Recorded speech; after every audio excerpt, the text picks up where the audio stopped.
দেখতে পাচ্ছ পুকুরের জলের মধ্যে দিয়ে ওটা কী যাচ্ছে। যাই হোক, এবার তোমাদের আসল কাহিনীটা বলি। আমি কিন্তু প্রতিদিনই একটু করে হাঁটাহাঁটি করি। তো সেদিন হাঁটতে গিয়ে এমন একটা অভিজ্ঞতা আমার হয়েছে, মানে এই ব্যাপারটাতে আমি এমনভাবে শকড হয়েছিলাম। এবার শকড হওয়া বলো অথবা চমকে ওঠাই বলো, এমনভাবে আটকে উঠেছিলাম যে বলার বাহিরে। আর এই জায়গাটা হচ্ছে রাজশাহীর মঠপুকুর। আর এই মঠপুকুরের চারপাশে রাস্তা দিয়ে হাঁটছিলাম। আধা ঘন্টা বা তার আশেপাশে সময় ধরে প্রতিদিনই হাঁটাহাঁটি করার অভ্যেস আছে আমার। আর এই পুকুরের চারপাশে হাঁটার জন্য একটা রাউন্ড শেপের রাস্তা আছে, এই যে এই রাস্তাটা। তো রাস্তা ধরে হাঁটছিলাম আর চোখে পড়ে এই সাপটা। আসলে ব্যাপারটা এমন যে আমি ধরো যদি কোথাও যাই আর আমার পেছনে যদি দেখি সাপ, তবে হয় ওখানেই আমি সেন্সলেস হয়ে যাব, না হলে পেছনের দিকে না তাকিয়ে সোজা সামনের দিকে দম ফুরানো পর্যন্ত দৌড়াতে থাকবো। আমি আসলে পৃথিবীর মধ্যে সবথেকে বেশি ভয় পাই এই প্রাণীটাকে। যাই হোক, আমি তো রাস্তা দিয়ে হাঁটছিলাম আর সাপটা পুকুরে ছিল। আমি তারপরই ওকে দেখে ভীষণ ভয় পাই। এই যে মঠপুকুরের শিব মন্দিরটা। যা হোক, নির্দিষ্ট দূরত্ব বজায় রেখে জুম করে ওই সাপের ভিডিওটা আমি নিয়েছিলাম। একটু পরেই সে আবার পুকুরের জলের মধ্যে ডুব মারে। পুকুরের ধারে বেশ কয়েকজন মানুষ হাঁটাহাঁটি করছিল, জন্য আমি আসলে তেমন ভয় টয় পাইনি। এই যে দেখলে, ওটা কিন্তু সেই বিখ্যাত মঠপুকুরের শিব মন্দির। মন্দিরটা একদম মঠপুকুর সংলগ্ন। এটা সম্ভবত ব্রিটিশ আমলের বিশাল একটা শিব মন্দির। বিভিন্ন জায়গা থেকে পুণ্যার্থীরা প্রতিদিনই এখানে পূজা দিতে আসে। এর বাইরে থেকে যতটা সুন্দর আর বড়, ভেতরে কিন্তু আরও বড়, আরও সুন্দর। ভেতরে গিয়ে আমি একবার ভিডিও করেছিলাম, কিন্তু সেটা অনেক দিন হয়ে যাবে। ভিডিওটি হয়তো বা এই পেজেই আছে, কিন্তু আমি যে মিউজিকটি ব্যবহার করেছিলাম সেটি কপিরাইট দিয়ে দিয়েছিল, যার কারণে আমি পরে ভিডিওটি ডিলিট দিয়েছিলাম। হতে পারে আবার রেখেও দিতে পারি, বলা যাচ্ছে না, আমার মনে নাই ঠিক মতো। যাই হোক, আবার যদি যাই তবে শিব মন্দিরের ভেতরটা তোমাদের লাইভ দেখাবো। আর এই যে দেখো, মঠপুকুরের চারপাশ ভীষণ সুন্দর, শান্ত আর নিরিবিলি। মানে জানো, আমি যখন এর চারপাশ দিয়ে হাঁটি আমার খুব ভালো লাগে। আর জলের প্রতি আমার অন্যরকম একটা টান আছে, কেন জানি না। বিল বা মানে নদীর সাইড দিয়ে যেতে লাগলেও এইরকম হয়, আমার ভীষণ ভালো লাগে। মানে কেমন যেন একটা ভাইব্রেশন হয় আমার মধ্যে তখন। আর রোজ রোজ তো আমাকে স্কুলে যেতে হয়।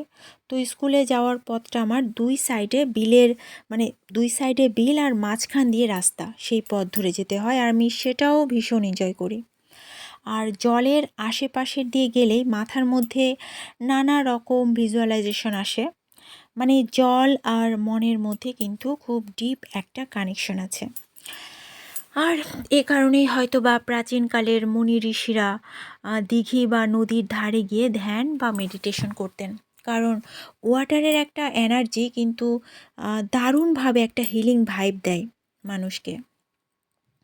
আর জানো তো, এই মঠ পুকুর নিয়ে কিন্তু খুব সুন্দর একটা কথিত কাহিনী আছে। শুনতে হয়তো রূপকথা মনে হতে পারে, বাট এলাকার অনেকেই তা বিশ্বাস করে। কাহিনীটা বলি, শোনো। অনেক দিন আগে, মানে এলাকার মানুষজনের কাছে থেকে আমি শুনেছি। তো অনেক দিন আগে বলতে অনেক বছর আগে, এই শিব মন্দিরে যে বড় বড় পরিসরে অনুষ্ঠান করে যে পুজোগুলো হয় না, সেই পুজোগুলোতে মানে পুজোর সরঞ্জামের প্লাস যে বিশাল সংখ্যক মানুষকে প্রসাদ খাওয়ানো হতো। তো ওই মন্দিরের পুরোহিত এসে এই পুকুরে প্রে করতো। এই বিশাল সংখ্যক মানুষজনের বাসন কোসন নাকি চাইতো, কারণ অনেক বাসন কোসনের প্রয়োজন হতো। তখন নাকি পেতল বা কাঁসার বাসন কোসন উঠে আসতো সেই লোকদের সার্ভ করার জন্য। যাই হোক, যা বলছিলাম, এই কাহিনী কিন্তু সত্য বলেই সবাই বলতে কিছু মানুষজন মানে। তারপর পূজা এবং অনুষ্ঠানের কাজ শেষে ওই থালা বাটিগুলো জমা দিয়ে আসতে হতো। মানে যে বাসন কোসন কড়াই বা ডেকচি যাই ব্যবহার করা হতো, সেগুলো ব্যবহার করে জমা দিয়ে আসতে হতো। মানে ব্যাপারটা এমন যে লাইব্রেরি থেকে বই পড়ার জন্য আমরা বই ধার নিয়ে পড়ি না আমরা, আবার সেই লাইব্রেরিতে গিয়ে ফেরত দিই, ব্যাপারটা ওই রকম। যাই হোক, রাজশাহীর মধ্যে আমি যতগুলো পুকুর দেখেছি, পরিচ্ছন্নতার দিক থেকে এই পুকুরটা কিন্তু একদম ফার্স্ট। এরকম পরিচ্ছন্ন পুকুর রাজশাহীতে আমি দেখিনি বললেই চলে। আশেপাশের মানুষজন কিন্তু এখানে এখনও স্নান করে, এখনও করে। জানি না স্নান করার কোনো ভিডিও মানে কোনো ফুটেজ দেখতে পাচ্ছ কি না, বাট আমি করেছিলাম, এখন আছে কি না আই এম নট শিওর। আর এই যে পাখি দেখলে কিছুক্ষণ আগে, যে পাখিগুলো দেখলে, এই পাখিগুলোর বাড়িঘর কিন্তু আশেপাশের এই গাছপালাগুলোই। এরা এখানেই ওদের পরিবার পরিজন নিয়ে থাকে, আর এদের খাওয়া দাওয়া জীবনযাপন চলে এই পুকুরের মাছগুলোর উপরই। জানি না কেমন হলো আজকের ভিডিওটা। আমি আসলে এলোমেলোভাবে ভিডিও করেছি, এলোমেলোভাবে কথাগুলো হয়তো বা বলেছি। জানি না কেমন হলো, তোমরা কিন্তু আমাকে একটু কমেন্ট করে জানিও কেমন লাগলো। তোমরা যদি একটু সাপোর্ট দাও, আমি রেগুলার যতটুকুনি সময় পাই আমি ভিডিও করার বা ভিডিওতে মানে এই যে ভিডিও করে আবার রেকর্ড করে কথা বলা, এটা করার চেষ্টা করব। যতটুকুনি টাইম পাই করার চেষ্টা করব। আর আমি সাধারণত মানে ভিডিওতে এখনও তো এরকম পারদর্শী নই, টুকটাক একটু হালকা পাতলা ছোটোখাটো ভিডিও করি, এই যা।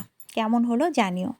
আর সবাই অনেক ভালো থেকো, পজিটিভিটির মধ্যে থেকো, পজিটিভ ফ্রিকোয়েন্সির মধ্যে থেকো। আর আমার মতো একটু করে হাঁটাহাঁটি করো। যদি এরকম পুকুর পাও, পুকুর হোক, নদী হোক, বিল হোক, যাই পাও, এগুলোর মধ্যে দিয়ে হাঁটাহাঁটি করো, অনেক বেশি ভালো লাগবে। আর যদি এরকম টুকটাক সাপের দেখা পাও, সেই অভিজ্ঞতাও কিন্তু আমাকে শেয়ার করে জানিও। Love you all, tata. সবাই অনেক ভালো থেকো।